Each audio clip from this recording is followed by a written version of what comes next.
What is up, Frig fam? Corbin here again from Northwest Scent. So I got tagged in a video here recently by Tyler from over at Simply Fragrances. I really appreciate the tag, and I think he's the one that actually started this. So he called it fragrances that need more love. I think I'm gonna call this like top 10 most underrated fragrances in my collection. It's the same video though. These are fragrances that you think are really solid, but you hear nobody else talk about for the most part. So I have a pretty decent lineup here in my opinion. I don't actually talk about these probably as much as I should, you know, so I am a little bit guilty there, but I am talking about them now in this video, and I really do enjoy all of these fragrances that are gonna be in this video a ton. So if you wanna find out all about them, then please stick around. But first, let's roll that intro.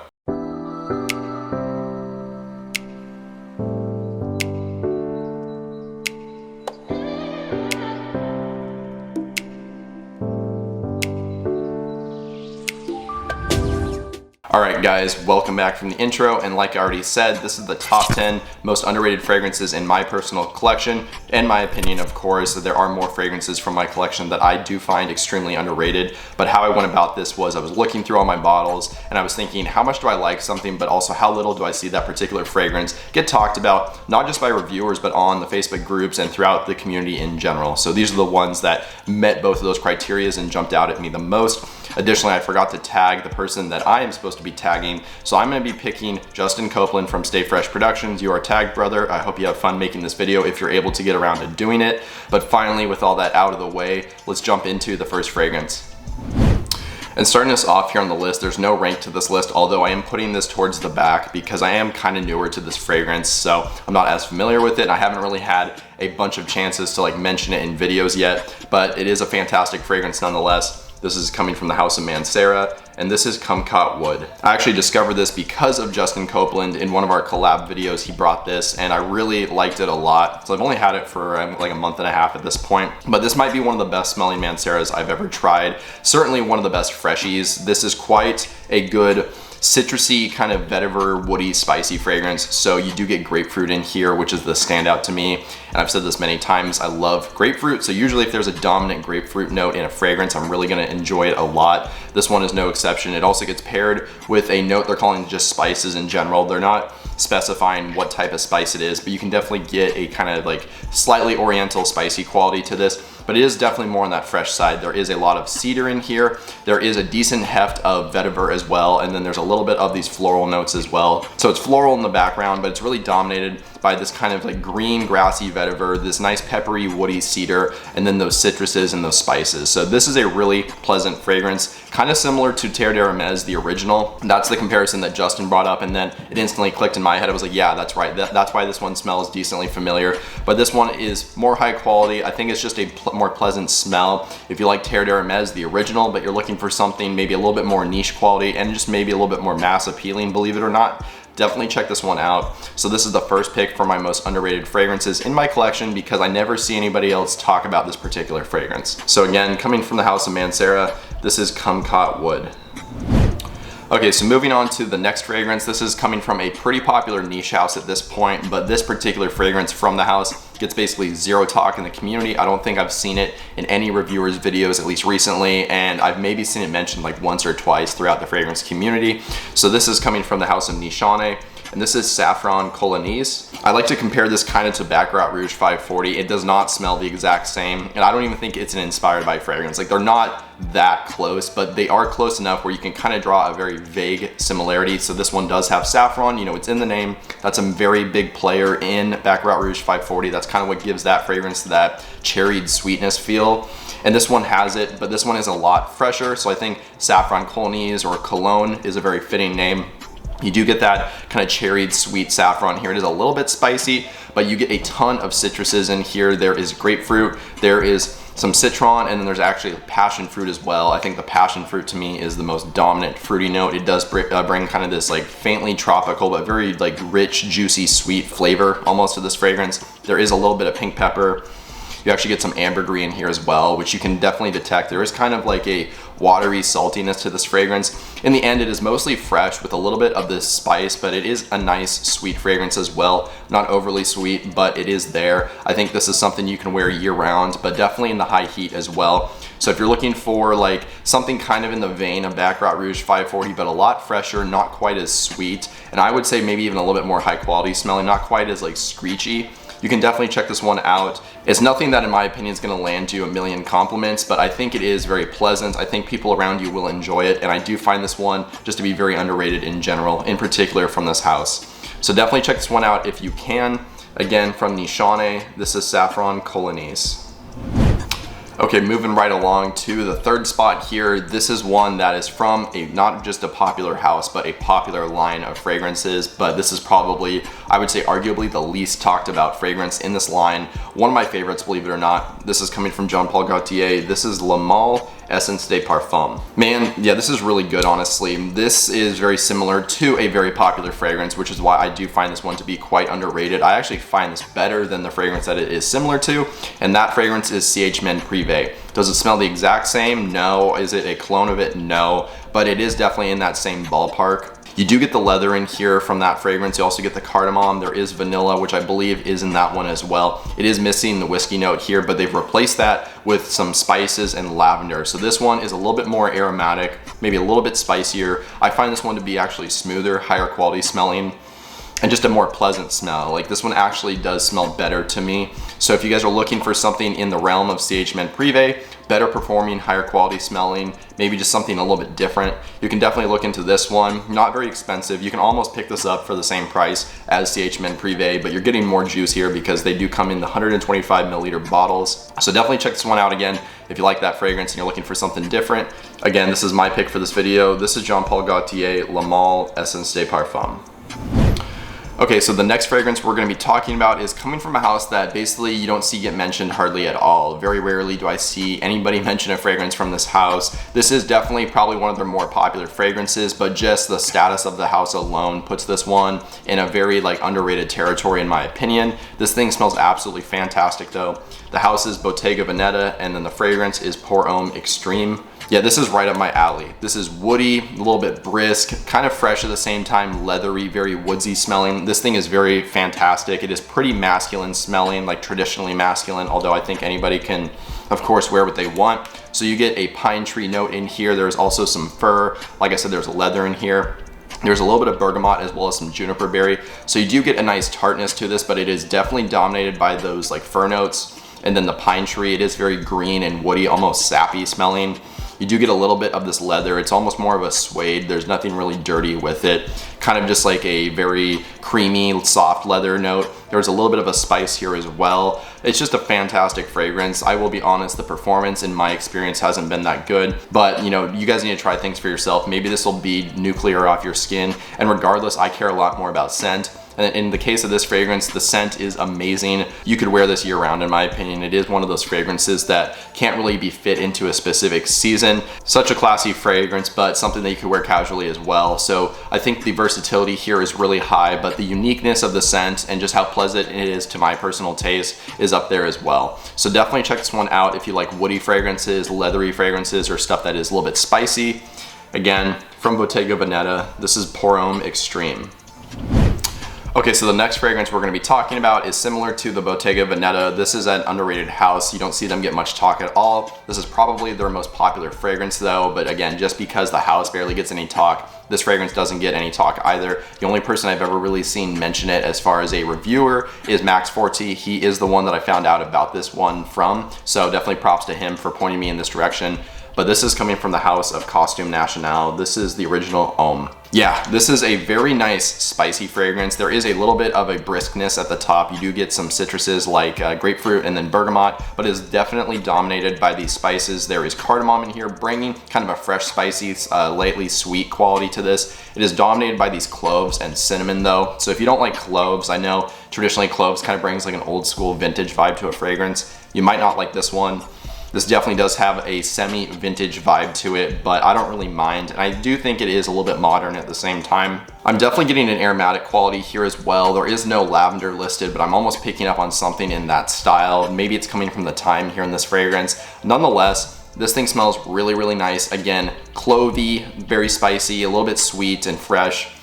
There's a little bit of a creaminess to this as well. Really, really nice fragrance. And I think for what it is, it needs to get more talk. This thing is such an easy wear. You can, again, rock this in probably any season for the most part. Even though it is spicy, it is kind of a lighter wear, if that makes any sense. So I think you could pull this off with less sprays in the summer, but definitely something you could rock in the spring, fall, and winter at the same time. So if you guys are looking for something in the vein that I described, check this one out. Again, from the house of Costume National, this is Homme.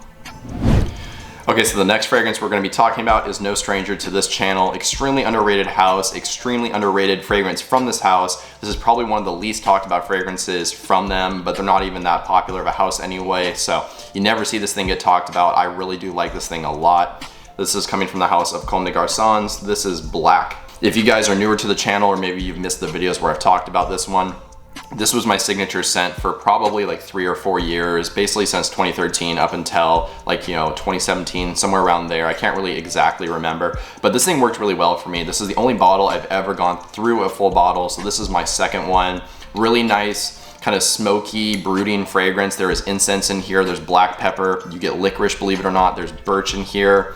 You get some cedar, there's leather, so lots of just like darker, kind of heavier notes. Definitely something better for like the winter and the fall, but you can wear this, I guess, whenever you want. Like I said, this was my signature scent, so I kind of rocked it whenever. This one, again, it's woody, it's smoky, it does have kind of like a licoricey sweetness to it. There is definitely a leather component to this as well, but it's really unique. There's nothing else out there that I have smelled that smells like this fragrance. Completely standalone. This has not copied anybody else's DNA. And while maybe it's not the biggest compliment getter, if you guys want something that is super stand out and bold, you need to look into this fragrance. I really am sad that this one doesn't get much more talk. I kind of get it. Again, it's not the easiest to wear fragrance, but I think it does smell fantastic, and the uniqueness is here.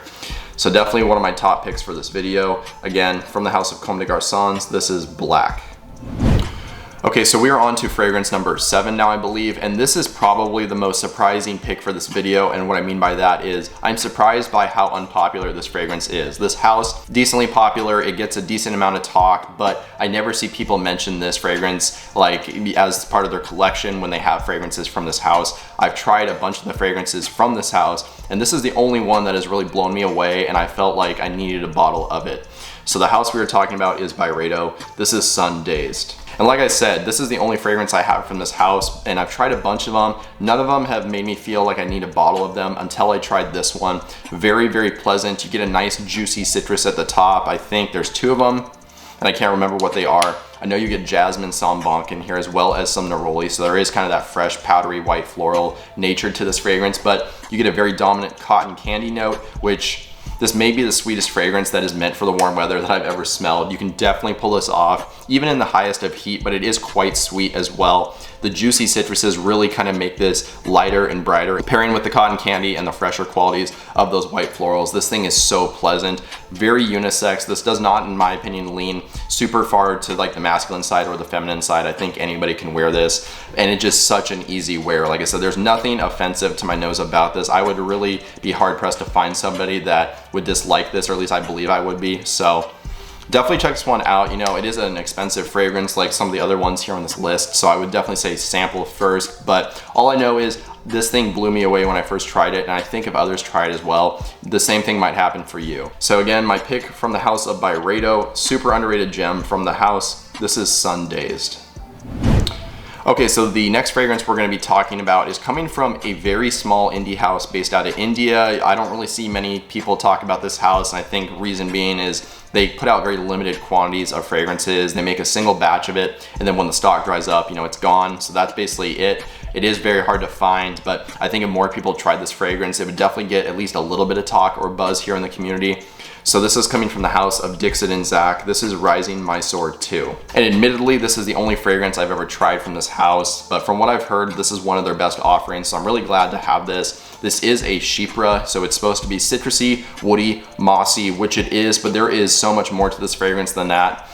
You need to look at the note breakdown. I can't even memorize a quarter of the notes that are in here. There is a huge note breakdown for this thing. It is a natural fragrance as well. Their kind of claim to fame here is that they're using no synthetics or like aroma chemicals. All the ingredients that are used in this fragrance are listed in the note breakdown, and they're all 100% natural. So that is pretty cool. To my nose, this one does have a kind of spicier quality as far as a chypre. I think there's cardamom in here. There are definitely floral notes, but again, the note breakdown is so big that this doesn't really come across or scream floral at you. They're kind of in a supportive role. What this one smells similar to me is Coca-Cola, and I know, Creation E from Raja Parfums gets that comparison, I think. like Armani Code Absolute kind of gets that comparison, or like Paco Rabanne Pure XS Night. You know, you do get all these fragrances that get this like Coca-Cola vibe, but this one really, to me, honestly smells probably the closest. It has this kind of spicy, almost rooty smell in a way. It is kind of fresh and like sparkly at the same time. Really, really nice fragrance, guys. Again, 100% natural. Not many fragrances can say that they're using all natural ingredients. This one does, and again, it is hard to find, but I think for how hard to find it is, this one still could get some buzz in the community because it is so pleasant, but I've never seen anybody else talk about it. If you guys can hunt down a sample of this stuff, I would definitely recommend checking it out if you can. So again, from the house of Dixon and Zach, this is Rising My Sword 2. Okay, so the second to last fragrance we're going to be talking about, this is coming from the family of Fougeres, and this is actually coming from a house that has put out quite a few Fougeres. Definitely one of the less talked about fragrances from this house, and as far as Fougeres go, just in general, I really do find this stuff quite pleasant. This is signature scent worthy, very unique at the same time. We are talking about Tom Ford's Fougere d'Argent right here. Man, this is so good. So you do get lavender in here. There's some mandarin orange as well, and ginger. So it does kind of have a sweet, fruity, kind of like sharp top in a way. You kind of get like this sharp bite to it from the ginger, but it does bring a freshness at the same time. The lavender here is very creamy, but not soapy. There's nothing really soapy about this. It's like that kind of creamy vibe that lavender can give off. You do get a very dominant Akigala wood note, which Akigala wood does bring kind of a pepperiness as well as a woodiness, but usually kind of a licoricey balsamic feel at the same time, and you definitely get a strong presence of that here in this fragrance. There is tonka bean, which brings a little bit of a powderiness, but again, some supportive sweetness as well. So honestly, this is a decently sweet fragrance for a Fougere, but I think it is still a Fougere through and through. It has those qualities. It's really pleasant. I think this is a good Fougere for somebody that isn't into the stuff that smells like super old school, like ultra masculine. I think this is a nice modern and unisex Fougere. Really underrated from this house, guys. Check it out if you can. Again, from Tom Ford, this is Fougere d'Argent. Okay, so we are finally on to the last fragrance for this video. Now, this is coming from a decently popular indie house or independent perfumer, but as far as the offerings from this house, usually you see other people talk about different fragrances. This isn't one that you see get mentioned a lot when people are referring to this particular house. For me, however, this is my personal favorite from this house. I really dig this stuff a lot. So we are talking about Imaginary Author's Cape Heartache. Oh my gosh, yeah, this stuff is beautiful, so transportive. This really takes you, like in my opinion, to the Pacific Northwest. If there was a fragrance for the state of Oregon, this would be it. It smells very woody, green, a little bit brisk and almost wet in a way, but you do get this nice sweet strawberry note in here. Very fruity, very realistic smelling. Just the way it smells, to me, it's completely natural. I don't get anything synthetic with this. Again, if you want to imagine how this one is, just go out into the woods somewhere, cut down a tree if you can. No, I'm joking, don't do that. But how that would smell, you know, that fresh cut wood with like the sap running down. You do get these like nice fruity strawberry notes as well, very realistic. And maybe it's kind of a cloudier day with a little bit of fog out, so it's kind of brisk and a little bit dewy smelling. That's kind of what you get here with this fragrance. Again, just super natural and pleasant smelling, especially to my nose. Admittedly, this one might be a little bit more pleasant to me just because it's kind of nostalgic for me. I've spent my entire life living here in Oregon as well as some time in Alaska, and this just reminds me of being in those places, you know, out in the woods. It's kind of cool out. There's like this fog and like overcast kind of sky. You get these like fresh fruits as well, or these berries. It just kind of reminds you of all of that, and it really means a lot to me because of that. But I still do think it is a very fantastic scent in of itself, and one you should at least check out if you want something very unique and transportive. So again, my last pick for this video, again, coming from the house of Imaginary Authors, this is Cape Heartache. Well, all right, guys, there you go. That was my top 10 most underrated fragrances in my collection. Be sure to let me know down in the comments some underrated fragrances that you guys know about, stuff that maybe you own, you absolutely love, but you don't see a lot of other people talk about it. I'd really be interested to hear about that. Additionally, I hope you guys enjoyed this video, and if you did, I would really appreciate dropping a like just to show your support, and then that way more people can see my videos on YouTube. Additionally, if you want to write that comment, or maybe just let me know any other thoughts you have, as well as some new video ideas or topics, that would be great too. And since you're down there doing all that stuff, if you have not already, if you could hit the subscribe button and then the bell notification, that would be amazing. That way you stay up to date on new videos whenever they get released going forward. But with all that out of the way, that's all I really have for you guys today. So I hope you have a good one. Stay healthy, stay wealthy, and smell great.